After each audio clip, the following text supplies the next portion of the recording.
Hello everyone, Berserkhead here, and welcome to Should You Buy It, my series in which I take a look at the pieces of DLC for the games of the Total War franchise and tell you whether if you should buy them or not.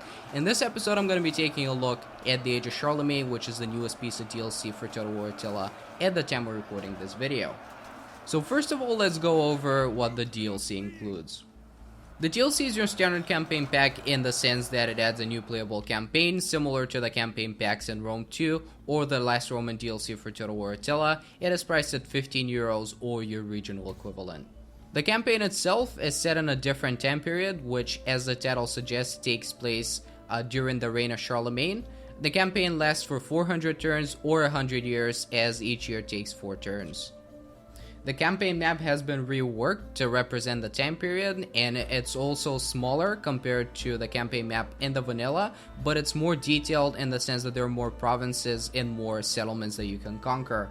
It includes the Italian and Iberian Peninsula, as well as Corsica and Sardinia, the British Isles, modern-day France and Germany, the southern parts of Denmark, some parts of the Baltic, and the western parts of the Balkans. There are 8 playable factions, which I'll go through briefly. First of all, you have the Kingdom of Charlemagne, which is the main and the biggest playable faction in this campaign. Then you have the Kingdom of Asturias, a Christian faction situated in the northwest of the Iberian Peninsula.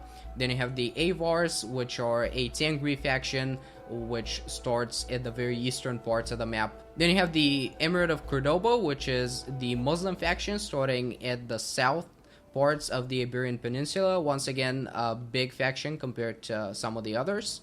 You have the Kingdom of the Danes, which are immune to any sort of seasickness and sea attrition, and playing as those guys are going to have to sail all the way to England and go pillaging and conquering these parts of the map. Then you have the Kingdom of the Lombards, situated in the northern parts of modern-day Italy. The interesting thing about those guys is the faction traits. Playing as those guys, you're going to have to rely on creating puppet states and tributaries. Then you have the Kingdom of Mercia, a playable faction in the British Isles. The initial challenge for those guys is easy, so if you're not very good at the game, this might be the faction for you. And finally, you have Westphalia, which are the smallest playable faction. They're sort of like a minor Saxon kingdom, and they start a war with Charlemagne, which means that the initial challenge for those guys is hard. 300 new units have been added, which means that all the unit rosters have been reworked, and the way that the battles work has been rebalanced. All the units in this campaign are new, so you're not gonna see any of the units from the Grand Campaign. A new campaign mechanic has been added. It's called War Weariness, and the simplest way you can explain how it works is that the more you're at war, the more negative modifiers you're gonna get. However, there are more factors that you should take into an account. If you win your battles decisively, your war weariness is not going to increase as fast. However, if you lose your battles decisively, it's going to increase faster than normal. Peace treaties decrease war weariness significantly, which means that the factions that you're at war with will be more prone to accepting peace treaties, as a war that's going too long is going to lead to negative modifiers for both factions. There are unique kingdom and story events for each faction. The way that the kingdom events work, basically at the start of your campaign, you're going to be given certain objectives that usually have to do with fully controlling certain provinces. Once you fulfill those conditions, you're going to be able to sort of reform your faction and get some positive modifiers as a result. As for the story events, they work the same way as they do in the vanilla campaign for some of the factions. Once again, they're very similar in the sense that you get certain conditions that you gotta fulfill, and once again, you get positive modifiers as a result. The tech tree and the building chains have been reworked, which means that all the techs and the buildings that you see in this campaign are going to be different from the one in the Grand Campaign. The UI has been changed in those aspects as well. All the different techs in the tech trees look different, and their pictures are in a stained glass style. The unit and the building cards have been reworked as well, and they look different from the building and the unit cards in the other campaigns. And finally, the agents have been overhauled. Once again, similar to the Grand Campaign, you have 3 types of agents that you can choose between. They all specialize in certain things. However, all the skills that they have been reworked, so now each type of agent has a different skill set. The same applies for your generals and your armies, so when they level up, the skills that you can give them are different from the ones in the Grand Campaign. So having said all of that, should you buy the DLC? Yes, and here is why. Now, the DLC is not perfect, and I'll go over the positives and the negatives, but it's a breath of fresh air for Attila either way. And I know I say this about pretty much every single piece of DLC that's worth it, but I mean, I say it because it's true. I didn't really play Attila the weeks before this came out, but now that it's out, I actually enjoy the game again, and it sort of resurrected my interest for it. It's certainly way better than The Last Roman, which once again was complete garbage. I still hold the opinion that The Last Roman is totally not worth your money. Once again, the DLC is not perfect, but let's start with the positives and the things that I like about it. The first thing that I like about it is the time period. Now, that's sort of a personal thing, but the age that this DLC is set in is gotta be one of my favorites. It's interesting because, once again, you have a lot of things going on similar to the Great Migration. You have the Danes invading England, you have Britain like with its own problems, like a bunch of kingdoms and everyone is trying to sort of unite it. You have France, or the Franks, that are like split in two factions. You have Charlemagne and Charlemagne. Charlemagne unfortunately is not playable, but hey, you can play as Charlemagne and still unite the kingdom of the France.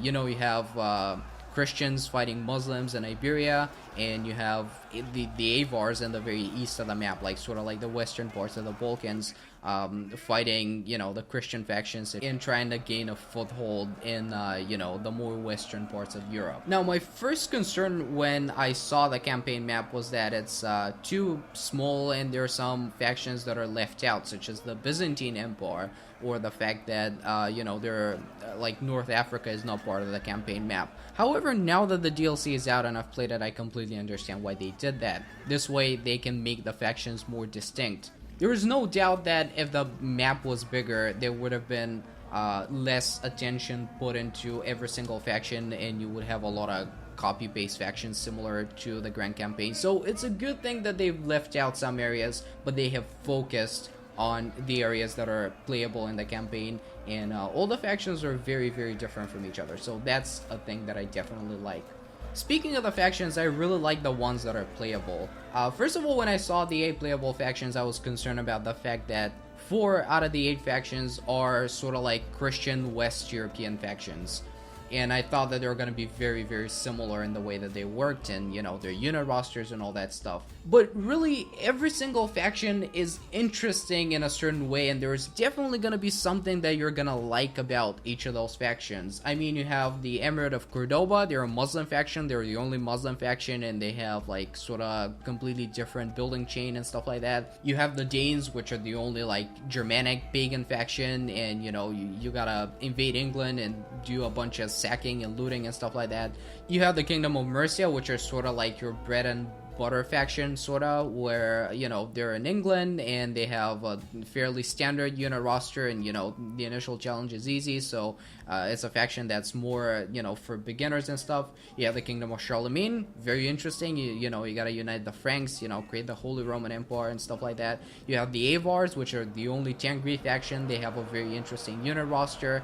You have Asturias as well, again with a very interesting unit roster and an interesting starting position. You gotta fight the Muslims and sort of unite the whole of Iberia. And I thought that Lombardy and Westphalia are gonna be very boring factions, but Lombardy has very interesting faction traits. You gotta create tributaries, and you can get more levy for each tributary you create, whereas Westphalia is like the smallest faction. They only have 2 starting settlements, which really is a thing that I enjoyed, and that's why that's one of the factions that I played the most of. And another thing that I like are the new buildings. I mean, the whole system has been completely reworked. The whole balance of the buildings and the whole, planning that you gotta do, it just works in a very different way. The way it works in the Grand Campaign, at least to me, is, you gotta build buildings that provide you with money, but they increase your squalor. So you gotta, sort of balance between, you gotta make money out of, your buildings, but you also gotta keep your squalor low. Whereas in this campaign, there's really a lot more that you can do in terms of your choices. You can specialize your settlements better, and there are a lot more buildings that you can choose between, and the building chains are more interesting. And I really, really like the new building system. That's really interesting.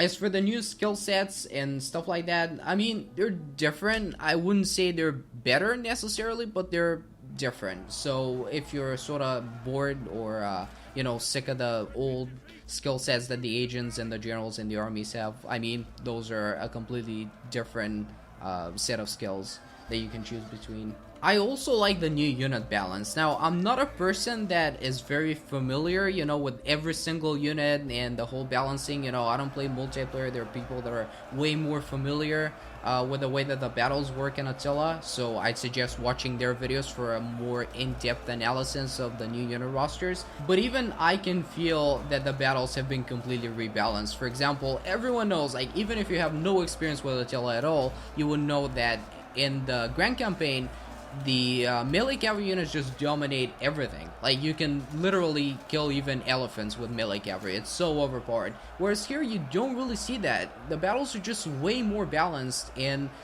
you know, the units have been reworked in a very good way. And you know, the unit rosters that the factions have are smaller, but they're sort of more specialized, and each faction is as good and bad at something. For example, the Danes are really good at shock infantry, but they have no cavalry at all. Also, another thing that I like about the units is the fact that there are no units that just stand out. Like, there are no units that are completely useless, and there are no units that are good in every situation. It's just that the whole unit balancing has been done a lot better. And you know, when you're building an army, you're gonna need you know, you cannot just spam a single unit and be sure that you're gonna win every single battle. But you know, you need different components to build a good army. And that's for the positives. Those are, you know, some really major components that I really like, and you know, that's important, and that's what makes the DLC good. However, for the negatives, I can sort of summarize everything that I don't like about this DLC with just a few words: lack of attention to detail. Now, what do I mean by that? A prime example is the tech tree. I mean, the tech tree and the different tech trees for the factions are boring. They're just plain boring, they make no sense, and they're really similar for all the factions, like to the point where I looked through the tech trees for a few different factions and I really saw nothing significantly different. When it comes to the tech tree, it really seems like they've put the vast majority of their effort into the visuals. And you know, the whole UI changes thing, you know, it's nice that they've changed the UI, but I believe that if you're gonna overhaul the UI, you better change the whole thing. Similar to, you know, Crusader Kings. If you're playing as a Christian faction, your UI is gonna look in one way, and if you play as a pagan faction, it's gonna look completely different. And you know, I like the new building cards and the new unit cards and the whole stained glass style of the text and some of the skills, for example, for the armies, but it really seems out of place sometimes. Once again, if you're gonna change the UI, you better change all of it. My favorite thing are the building cards. I love the building cards, and I really have nothing that I can complain about when it comes to them. However, the unit cards, even though they look nice, when it comes to, you know, when you're in a battle, they sort of look very similar. So there's sort of like the same problem as in Rome 2. All the unit cards just look similar, and sometimes I get confused when I have like a full stack army, and you know, it's sort of hard to distinguish between the different units, and it's sort of confusing at the start, but I guess that's something that you get used to.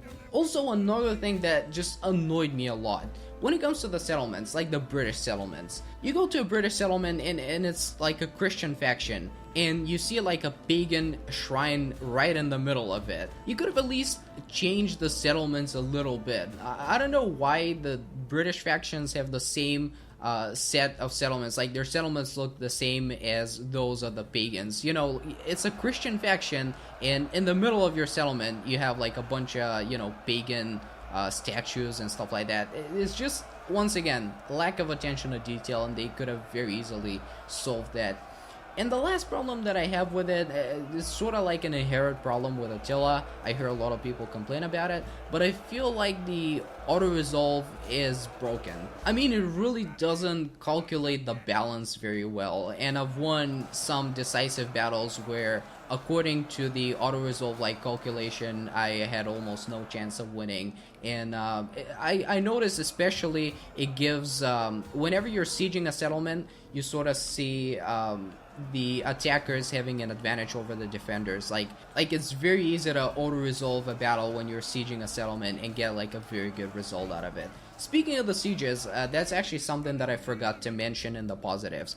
They have sort of reworked the way that the sieges work, and now they make a lot more sense, because in the Grand Campaign, the sieges are, I don't know, they make no sense. Like, you gotta siege the settlement for like, I don't know, sometimes 20 turns in order for the defenders to run out of supplies and stuff like that, and you know, before they start suffering attrition. Whereas here, you know, this period is shortened significantly, so if you siege the settlement for just a few turns, like 3 or 4 turns, they're gonna run out of supplies, they're gonna start suffering attrition, and they're gonna be you know, there's gonna be more damage to the walls and stuff like that, which is something that I like.